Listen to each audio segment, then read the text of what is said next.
Hi, I'm Alex Flores with the National Trust. I'm the Community Engagement Officer for the Sister Islands. And this is Nick Ebanks, the Alien Species Control Officer with DOE. Hi, Nick. Hello. So today we're going to talk about predator control around the brown boobies. So in 1983, when monitoring began, I know we had about 117 nests. What numbers are we looking at now in Cayman Brac? Right now we're looking at a very scary figure of 29 nesting pairs recorded in the last season. So it went from 170 to 29 in the space of about 45 years. So a very dramatic decline.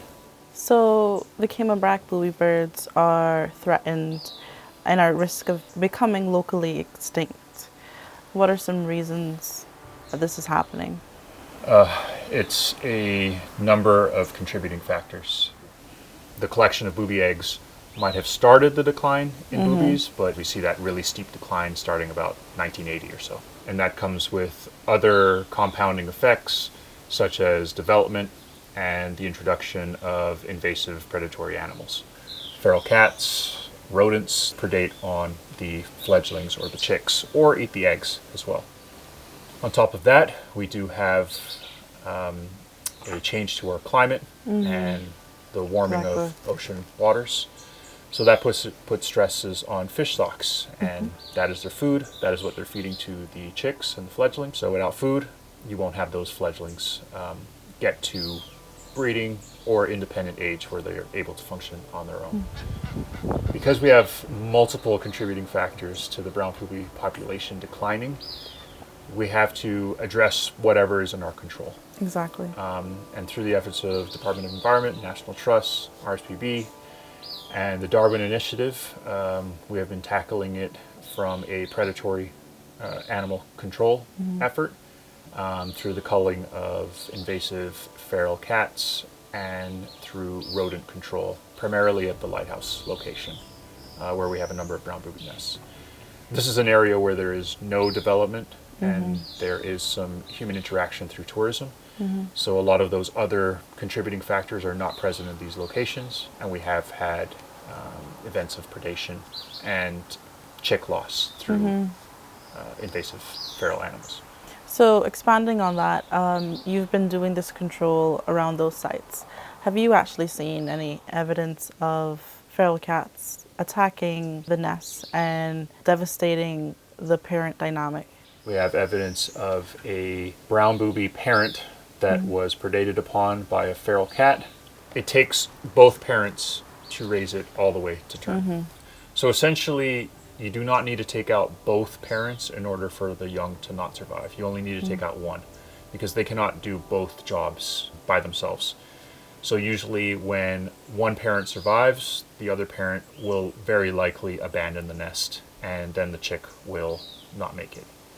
And because the brown boobies do pair, for the most part, for life, for that brown booby who has now lost its mate to find another mate, it might not be an immediate event. It might also lead to no success. So just by taking out one parent through predation, you may have cut off that generational line entirely. So Nick, in terms of trapping the rats and cats, what are the numbers like? So from the last nesting season, we removed 11 cats from the Lighthouse Trail and close to 100 rats. And you think about that number and you think that's not a lot of cats. But we're talking about an area that's maybe 300, 400 meters long, and that's all the area that we're trapping. So to pull out that many cats just from that area, that means the population was very dense. On top of that, the area that we are trapping is the most densely used area for the adult nesting brown booby birds.